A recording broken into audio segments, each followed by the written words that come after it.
हरे कृष्ण। ओम श्री बृहस्पति नमः। ओम नमो भगवते वासुदेवाय। आप सभी का दिन शुभ हो। आज सुनिए बृहस्पति देवता की संपूर्ण कथा और आरती। बृहस्पतिवार व्रत की पौराणिक कथा के अनुसार प्राचीन समय की बात है। भारतवर्ष में एक राजा राज्य करता था। वह बड़ा प्रतापी और दानी था।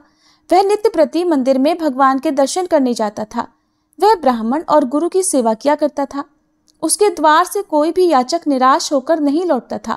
वह प्रत्येक गुरुवार को व्रत रखता और पूजन करता था। हर दिन गरीबों की सहायता करता था, परंतु ये सब बातें उसकी रानी को अच्छी नहीं लगती थी। वो न तो व्रत करती, न ही किसी को एक भी पैसा दान में देती थी और राजा से भी ऐसा करने को मना किया करती थी। एक समय की बात है कि राजा शिकार खेलने वन को चले गए थे। घर पर रानी और दासी थी।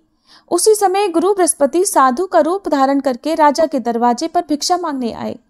साधु ने रानी से भिक्षा मांगी तो वह कहने लगी, हे साधु महाराज, मैं इस दान और पुण्य से तंग आ गई हूँ। इस कार्य के लिए तो मेरे पतिदेव ही बहुत हैं। अब आप ऐसी कृपा करें कि हमारा सारा धन नष्ट हो जाए और मैं आराम से रह सकूं। साधु रूपी बृहस्पति देव ने कहा, हे देवी, तुम बड़ी विचित्र हो। संतान और धन से कोई दुखी नहीं होता है, इसको तो सभी चाहते हैं। पापी भी पुत्र और धन की इच्छा करता है। अगर तुम्हारे पास धन अधिक है तो भूखे मनुष्यों को भोजन कराओ, प्याऊ लगवाओ, ब्राह्मणों को दान दो, धर्मशालाएं बनवाओ, कुआं, तालाब, बावड़ी, बाग, बगीचे आदि का निर्माण कराओ तथा निर्धनों की कुंवारी कन्याओं का विवाह कराओ और यज्ञ आदि करो। इस प्रकार के कर्मों से आपके कुल का और आपका नाम परलोक में सार्थक होगा और स्वर्ग की प्राप्ति होगी। किंतु रानी साधु की इन बातों से खुश नहीं हुई। उसने कहा, हे साधु महाराज, मुझे ऐसे धन की बिल्कुल आवश्यकता नहीं जिसको मैं अन्य लोगों को दान दूं या जिसको रखने और संभालने में ही मेरा सारा समय नष्ट हो जाए। तब साधु ने कहा, हे देवी, अगर तुम्हारी ऐसी ही इच्छा है तो जैसा मैं तुम्हें बताता हूँ तुम वैसा ही करना। बृहस्पतिवार के दिन घर को गोबर से लीपना, अपने केशों को पीली मिट्टी से धोना, राजा से कहना वह दाढ़ी कटवाए, भोजन में मांस मदिरा खाना, कपड़ा धोबी के यहाँ धुलने देना। इस प्रकार 7 बृहस्पतिवार करने से तुम्हारा सब धन नष्ट हो जाएगा। ऐसा कहकर साधु महाराज रूपी बृहस्पति देव अंतर्ध्यान हो गए। रानी ने साधु के कहे अनुसार 7 बृहस्पतिवार तक वैसा ही करने का विचार किया। साधु के बताए अनुसार कार्य करते हुए केवल 3 बृहस्पतिवार ही बीते थे कि उसकी समस्त धन संपत्ति नष्ट हो गई। भोजन के लिए दोनों समय परिवार तरसने लगा तथा सांसारिक भोगों से दुखी रहने लगा। तब वह राजा रानी से कहने लगा, हे रानी, तुम यहाँ पर रहो, मैं दूसरे देश को जाता हूँ। क्योंकि यहाँ पर मुझे सभी मनुष्य जानते हैं, इसलिए मैं यहाँ कोई काम नहीं कर सकता। मैं परदेश जा रहा हूँ, वहाँ कोई काम धंधा करूँगा, शायद हमारे भाग्य बदल जाएं। ऐसा कहकर राजा परदेश चला गया। वह वहाँ जंगल से लकड़ी काट कर लाता और शहर में बेचता। इस तरह जीवन व्यतीत करने लगा। इधर राजा के बिना रानी और दासियां दुखी रहने लगी। किसी दिन भोजन मिलता और किसी दिन जल पीकर ही रह जाती। एक बार रानी और दासियों को 7 दिन तक बिना भोजन के रहना पड़ा तो रानी ने अपनी दासी से कहा, हे दासी, यहाँ पास ही के नगर में मेरी बहन रहती है, वह बड़ी धनवान है। तू उसके पास जा और वहां से 5 सेर बेझर मांग कर ले आ, जिससे कुछ समय के लिए गुजर हो जाएगा। दासी रानी की बहन के पास गई। रानी की बहन उस समय पूजा कर रही थी। दासी ने रानी की बहन से कहा, हे रानी, मुझे आपकी बहन ने भेजा है, मुझे 5 सेर बेझर दे दो। दासी ने ये बात अनेक बार कही, परंतु रानी की बहन ने कोई उत्तर नहीं दिया, क्योंकि उस समय वह बृहस्पतिवार की कथा सुन रही थी। जब दासी को रानी की बहन से कोई उत्तर नहीं मिला तो वह बहुत दुखी हुई। उसे क्रोध भी आया। वह लौटकर रानी से बोली, हे रानी, आपकी बहन तो बहुत ही घमंडी है। वह तो छोटे लोगों से बात भी नहीं करती। मैंने उससे बहुत बार कहा, लेकिन उसने कोई उत्तर नहीं दिया। मैं वापस चली आई। रानी बोली, हे दासी, इसमें उसका कोई दोष नहीं है। जब बुरे दिन आते हैं तब कोई सहारा नहीं देता। अच्छे बुरे का पता विपत्ति में ही लगता है। अब तो जो ईश्वर की इच्छा होगी वही होगा। ये सब हमारे भाग्य का दोष है। उधर रानी की बहन ने सोचा कि मेरी बहन की दासी आई थी, परंतु मैं उससे नहीं बोली, इससे वह बहुत दुखी हुई होगी। अतः कथा सुनकर और विष्णु भगवान का पूजन समाप्त कर वह अपनी बहन के घर आई और कहने लगी, हे बहन, मैं बृहस्पतिवार का व्रत कर रही थी। तुम्हारी दासी हमारे घर गई थी, परंतु जब तक कथा होती है तब तक हम लोग न उठते हैं और न बोलते हैं, इसलिए मैं नहीं बोली। कहो दासी क्यों गई थी? रानी बोली, बहन, हमारे घर अनाज नहीं था। वैसे तुमसे कोई बात छिपी नहीं है, इस कारण मैंने दासी को तुम्हारे पास 5 सेर बेजर लेने के लिए भेजा था। रानी की बहन बोली, बहन देखो, बृहस्पति भगवान सबकी मनोकामनाएं पूर्ण करते हैं।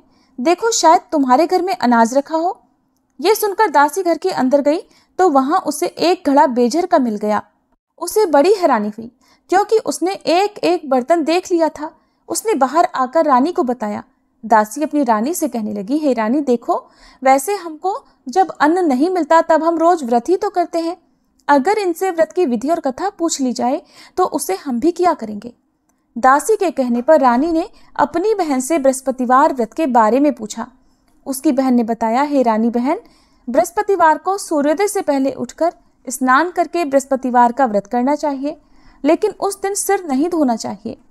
बृहस्पतिवार के व्रत में चने की दाल और मुनक्का से विष्णु भगवान का केले के वृक्ष की जड़ में पूजन करें तथा दीपक जलावे। उस दिन एक ही समय भोजन करें। भोजन पीले खाद्य पदार्थ का करें और कथा सुने। इस प्रकार करने से गुरु भगवान प्रसन्न होते हैं, अन्न पुत्र धन देते हैं, मनोकामना पूर्ण करते हैं। व्रत और पूजन की विधि बताकर रानी की बहन अपने घर लौट गई। रानी और दासी दोनों ने निश्चय किया कि बृहस्पति देव भगवान का पूजन जरूर करेंगे।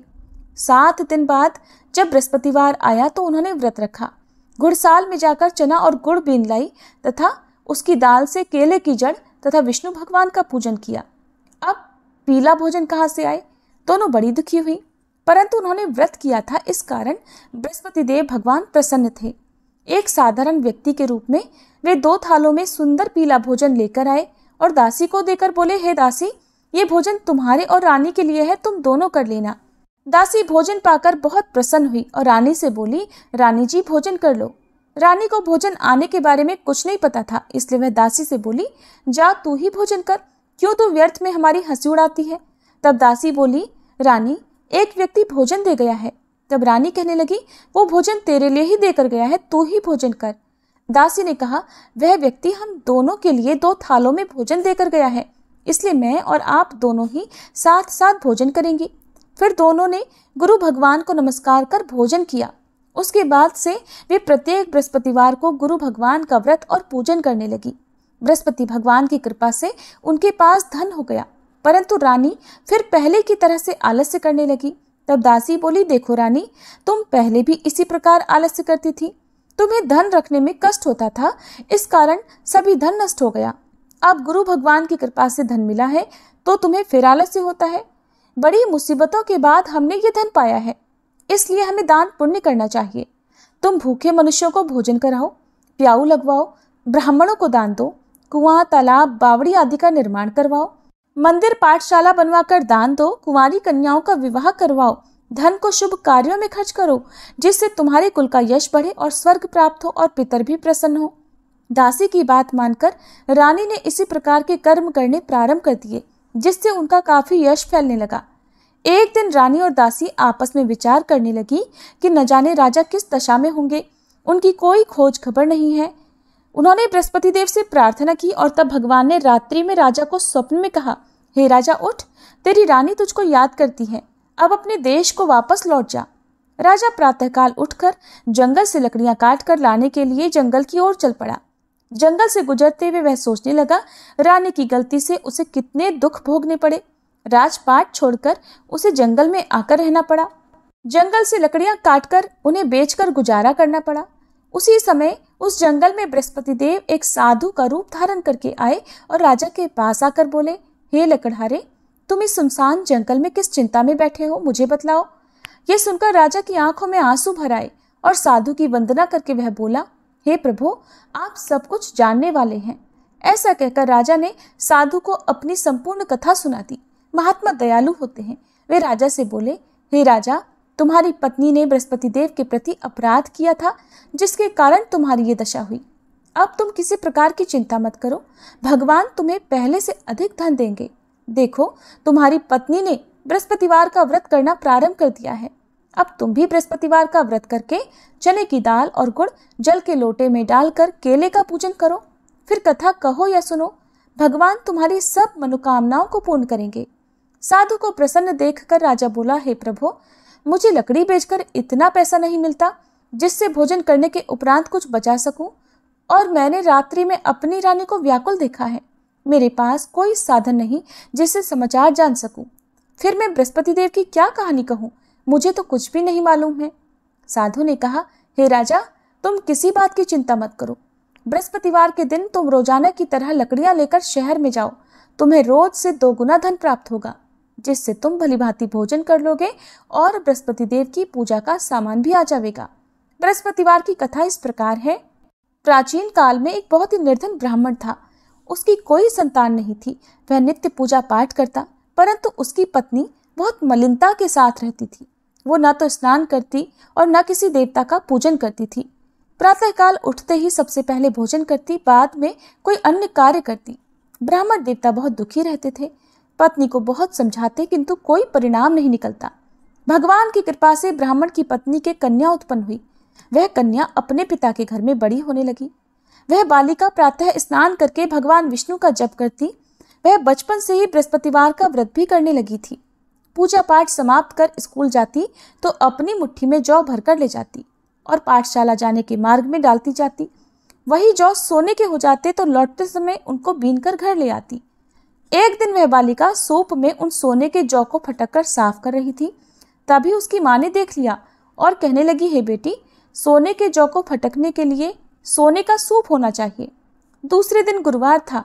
उस कन्या ने व्रत रखा और बृहस्पति देव से प्रार्थना करके कहा, हे प्रभु, यदि मैंने सच्चे मन से आपकी पूजा की हो तो मुझे सोने का सूप दे दो। बृहस्पति देव ने उसकी प्रार्थना स्वीकार कर ली। रोजाना की तरह वह कन्या जौ फैलाती हुई पाठशाला चली गई। पाठशाला से लौटकर जब वह जौ बीन रही थी तो बृहस्पति देव की कृपा से उसे सोने का सूप मिला। उसे वह घर ले आई और उससे जौ साफ करने लगी, परंतु उसकी माँ का वही ढंग रहा। एक दिन की बात है, वह कन्या सोने के सूप में जौ साफ कर रही थी। उस समय उस नगर का राजकुमार वहां से होकर निकला। इस कन्या के रूप और सोने के सूप में जौ को साफ करते देखकर वह उस कन्या पर मोहित हो गया। राजमहल आकर वह भोजन तथा जल त्याग कर उदास होकर लेट गया। राजा को जब राजकुमार द्वारा अन्न जल त्यागने का समाचार मिला तो अपने मंत्रियों के साथ वह अपने पुत्र के पास आया और बोले, हे बेटा, तुम्हें किस बात का कष्ट है? किसी ने अपमान किया है अथवा कोई और कारण है? मुझे बताओ, मैं वही करूंगा जिससे तुम्हें प्रसन्नता हो। तब राजकुमार ने अपने पिता की बातें सुनी और बोला, मुझे आपकी कृपा से किसी बात का दुख नहीं है। किसी ने मेरा अपमान नहीं किया है, परंतु मैं उस लड़की के साथ विवाह करना चाहता हूँ जो सोने के सूप में जौ साफ कर रही थी। ये सुनकर राजा आश्चर्य में पड़ गया और बोला, हे बेटा, इस तरह की कन्या का पता तुम ही लगाओ। मैं उसके साथ तुम्हारा विवाह अवश्य ही करवा दूंगा। राजकुमार ने राजा को उस लड़की के घर का पता बतलाया। मंत्री उस लड़की के घर गया और राजा का आदेश ब्राह्मण को सुनाया। कुछ ही दिन बाद ब्राह्मण की कन्या का विवाह राजकुमार के साथ संपन्न हो गया। कन्या के घर से जाते ही उस ब्राह्मण देवता के घर में पहले की तरह गरीबी का वास हो गया। अब भोजन के लिए भी अन्न बड़ी मुश्किल से मिलता था। एक दिन दुखी होकर ब्राह्मण अपनी पुत्री से मिलने गया। बेटी ने पिता की दुखी अवस्था को देखा और अपनी माँ का समाचार पूछा। ब्राह्मण देवता ने सभी हाल कह सुनाया। तब कन्या ने बहुत सारा धन देकर अपने पिता को विदा कर दिया। इस तरह ब्राह्मण का कुछ समय सुखपूर्वक बीता, लेकिन कुछ दिन बाद फिर वही हाल हो गया। ब्राह्मण फिर अपनी कन्या के यहाँ गया और सभी हाल कहा तो पुत्री कहने लगी, हे पिताजी, आप माताजी को यहाँ लिवा लाओ, मैं उन्हें वह विधि बता दूंगी जिससे गरीबी दूर हो जाए।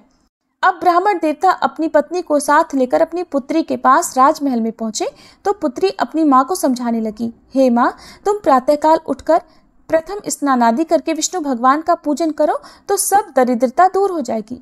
परंतु उसकी माँ ने उसकी एक बात नहीं मानी। वह प्रातःकाल उठकर अपनी पुत्री का बचा जूठन खा लेती थी। एक दिन उसकी पुत्री को बहुत गुस्सा आया। उसने एक रात कोठरी से सारा सामान निकाल दिया और उसमें अपनी माँ को बंद कर दिया। प्रातः उसमें से निकाला और स्नानादि करा के पूजा पाठ करवाया तो उसकी माँ की बुद्धि ठीक हो गई। इसके बाद वह नियम से पूजा पाठ करती और प्रत्येक बृहस्पतिवार को व्रत करने लगी। इस व्रत के पुण्य प्रभाव से उसकी माँ भी बहुत धनवान हो गई और बृहस्पति देवता के प्रभाव से स्वर्ग को गई। वह ब्राह्मण भी सुखपूर्वक इस लोक का सुख भोग कर स्वर्ग को प्राप्त हुए। इस तरह कहानी कहकर साधु महाराज वहां से लोप हो गए। धीरे धीरे समय बीतने पर फिर बृहस्पतिवार का दिन आया। राजा जंगल से लकड़ी काटकर किसी शहर में बेचने गए। उसे उस दिन और दिनों से अधिक धन मिला। राजा ने चना, गुड़ आदि लाकर बृहस्पतिवार का व्रत किया। उस दिन से उसके सभी क्लेश दूर हुए। परंतु जब अगला गुरुवार का दिन आया तो वह बृहस्पतिवार का व्रत करना भूल गया। इस कारण बृहस्पति भगवान नाराज हो गए। उस दिन उस नगर के राजा ने विशाल यज्ञ का आयोजन किया तथा अपने समस्त राज्य में घोषणा करवा दी कि कोई भी मनुष्य अपने घर में भोजन ना बनाए और आग भी ना जलाए। समस्त जनता मेरे यहाँ भोजन करने आए। इस आज्ञा को जो न मानेगा उसको फांसी की सजा दी जाएगी। राजा की आज्ञा अनुसार राज्य के सभी निवासी राजा के भोज में सम्मिलित हुए, लेकिन लकड़हारा कुछ देर से पहुंचा, इसलिए राजा उसको अपने साथ महल में ले गए। जब राजा लकड़हारे को भोजन करा रहे थे तो रानी की दृष्टि उस खूंटी पर पड़ी जिस पर उसका हार लटका हुआ था। उसे हार खूंटी पर लटका दिखाई नहीं दिया। रानी को निश्चय हो गया कि मेरा हार उस लकड़हारे ने चुरा लिया है। उसी समय सैनिक बुलवाकर उसको कैद खाने में डलवा दिया। जब लकड़हारा कारागार में पड़ गया तो बहुत दुखी होकर विचार करने लगा कि न जाने कौन से पूर्व जन्म के कर्म से मुझे ये दुख प्राप्त हुआ है, और उसी साधु को याद करने लगा जो जंगल में मिला था। तत्काल बृहस्पति देव साधु के रूप में प्रकट हो गए और उसकी दशा को देखकर कहने लगे, अरे मूर्ख, तूने बृहस्पति देवता की कथा नहीं की, इस कारण तुझे दुख प्राप्त हुआ है। अब चिंता मत कर, बृहस्पतिवार के दिन कारागार के दरवाजे पर 4 पैसे पड़े मिलेंगे। उनसे तू बृहस्पति देव की पूजा करना तो तेरे सभी कष्ट दूर हो जाएंगे। अगले बृहस्पतिवार उसे कारागार के द्वार पर 4 पैसे पड़े मिले। राजा ने पूजा का सामान मंगवाकर कथा कही और प्रसाद बांटा। उसी रात्रि को बृहस्पति देव ने उस नगर के राजा को स्वप्न में कहा, हे राजा, तूने जिस आदमी को कारागार में बंद करा दिया है वह निर्दोष है, वह राजा है, उसे छोड़ देना। रानी का हार उसी खूंटी पर लटका हुआ है। अगर तू ऐसा नहीं करेगा तो मैं तेरे राज्य को नष्ट कर दूंगा। राजा प्रातःकाल उठा और खूंटी पर हार टंगा देखकर लकड़हारे को बुलाकर क्षमा मांगी तथा राजा के योग्य सुंदर वस्त्र आभूषण भेंट कर उसे विदा किया। गुरुदेव की आज्ञा अनुसार राजा अब अपने नगर को चल दिया। राजा जब नगर के निकट पहुंचा तो उसे बड़ा ही आश्चर्य हुआ। नगर में पहले से अधिक बाग, तालाब और कुएं तथा बहुत सी धर्मशाला, मंदिर आदि बने हुए हैं। राजा ने पूछा कि ये किसका बाग और धर्मशाला है? तब नगर के सब लोग कहने लगे, ये सब रानी और दासी द्वारा बनवाए गए हैं। राजा को आश्चर्य हुआ और गुस्सा भी आया। जब रानी ने खबर सुनी कि राजा आ रहे हैं तो उसने अपनी दासी से कहा, हे दासी, देख, राजा हमको कितनी बुरी हालत में छोड़ गए थे। वह हमारी ऐसी हालत देख कर लौट ना जाए, इसलिए तो दरवाजे पर खड़ी हो जा। रानी की आज्ञा अनुसार दासी दरवाजे पर खड़ी हो गई। जब राजा आए तो उन्हें अपने साथ महल में लिवा लाई। तब राजा ने क्रोध करके अपनी तलवार निकाली और पूछने लगा, बताओ, ये धन तुम्हें कैसे प्राप्त हुआ है? तब रानी ने बताया, हमें ये सब धन बृहस्पति देव के व्रत के प्रभाव से प्राप्त हुआ है। राजा ने तब निश्चय किया कि 7 रोज बाद तो सभी बृहस्पति देव का पूजन करते हैं, परंतु मैं रोजाना दिन में 3 बार कथा कहा करूंगा तथा रोज व्रत किया करूंगा। अब हर समय राजा के दुपट्टे में चने की दाल बंधी रहती तथा दिन में 3 बार वह कथा कहता। एक दिन राजा ने विचार किया कि चलो अपनी बहन के यहाँ आवे। इस तरह का निश्चय कर राजा घोड़े पर सवार होकर अपनी बहन के यहाँ चल पड़ा। रास्ते में उसने देखा कि कुछ आदमी एक मुर्दे को लिए जा रहे हैं। उन्हें रोककर राजा कहने लगा, अरे भाइयों, मेरी बृहस्पतिवार की कथा सुन लो। वे बोले, लो, हमारा तो आदमी मर गया है, इसको अपनी कथा की पड़ी है। परंतु कुछ आदमी बोले, अच्छा कहो, हम तुम्हारी कथा भी सुनेंगे। राजा ने दाल निकाली और कथा कहनी शुरू कर दी। जब कथा आधी हुई तो वह मुर्दा हिलने लगा और जब कथा समाप्त हुई तो राम राम करके वह मनुष्य खड़ा हो गया। राजा आगे बढ़ा, उसे चलते चलते शाम हो गई। आगे मार्ग में उसे किसान खेत में हल चलाता मिला। राजा उससे बोला, अरे भैया, तुम मेरी बृहस्पतिवार की कथा सुन लो। किसान बोला, जब तक मैं तेरी कथा सुनूंगा तब तक 4 हरैया जोत लूंगा। जा, अपनी कथा किसी और को सुनाना। राजा आगे चलने लगा। राजा के हटते ही बैल पछाड़ खाकर गिर गए तथा किसान के पेट में बहुत जोर से दर्द होने लगा। उसी समय किसान की माँ रोटी लेकर आई। उसने जब ये देखा तो अपने पुत्र से सब हाल पूछा। बेटे ने सभी हाल बता दिया। बुढ़िया दौड़ी दौड़ी उस घुड़सवार के पास गई और उससे बोली, मैं तेरी कथा सुनूंगी, तू अपनी कथा मेरे खेत पर ही चलकर कहना। राजा ने लौटकर बुढ़िया के खेत पर जाकर कथा कही, जिसके सुनते ही बैल खड़े हो गए और किसान के पेट का दर्द भी बंद हो गया। अब राजा अपनी बहन के घर पहुंच गया। बहन ने भाई की खूब मेहमानी की। दूसरे दिन प्रातःकाल राजा जगा तो देखने लगा कि सब लोग भोजन कर रहे हैं।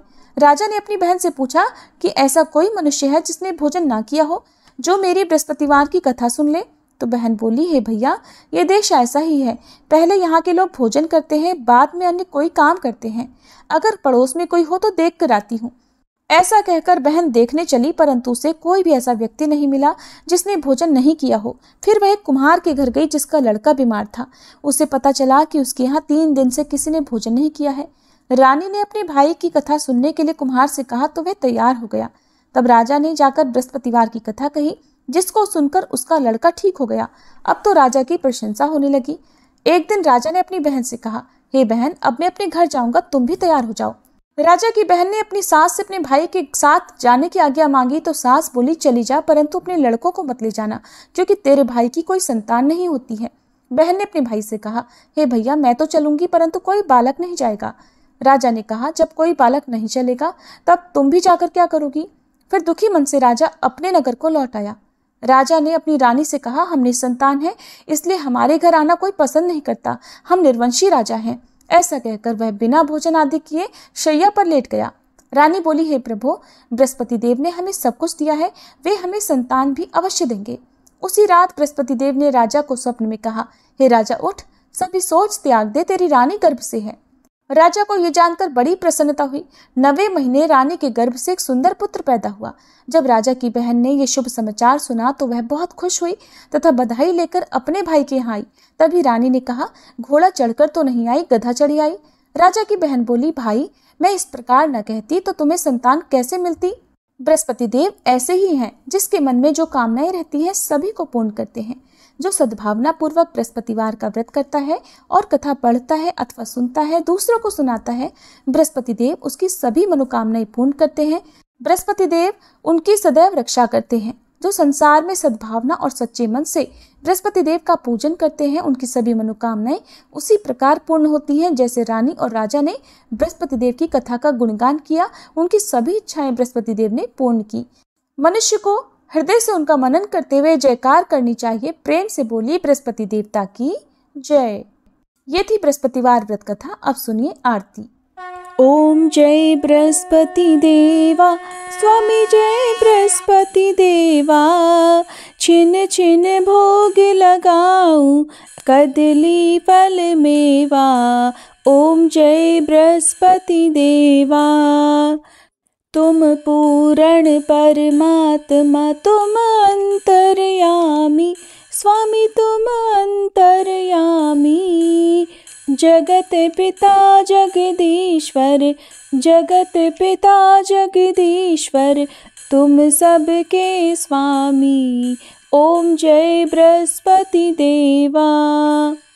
चरणामृत निज निर्मल, सब पातक हरता, स्वामी सब पातक हरता। सकल मनोरथ दायक, सकल मनोरथ दायक, कृपा करो भरता। ओम जय बृहस्पति देवा। तन मन धन अर्पण कर, जो जन शरण पड़े, स्वामी जो जन शरण पड़े। प्रभु प्रकट तब होकर, प्रभु प्रकट तब होकर, आकर द्वार खड़े। ओम जय बृहस्पति देवा। दीन दयाल दयानिधि, भक्तन हितकारी, स्वामी भक्तन हितकारी। पाप दोष सब हरता, पाप दोष सब हरता, भव बंधन हारी। ओम जय बृहस्पति देवा। सकल मनोरथ दायक, सब संशय तारो, स्वामी सब संशय तारो। विषय विकार मिटाओ, विषय विकार मिटाओ, संतन सुखकारी। ओम जय बृहस्पति देवा। जो कोई आरती तेरी प्रेम सहित गावे, स्वामी प्रेम सहित गावे। ज्येष्ठानंद बंद सो सो निश्चय पावे। ओम जय बृहस्पति देवा। ओम जय बृहस्पति देवा, स्वामी जय बृहस्पति देवा। छिन छिन भोग लगाऊं, कदली फल मेवा, ओम जय बृहस्पति देवा। कथा समाप्त। प्रेम से बोलिए बृहस्पति देवता की जय।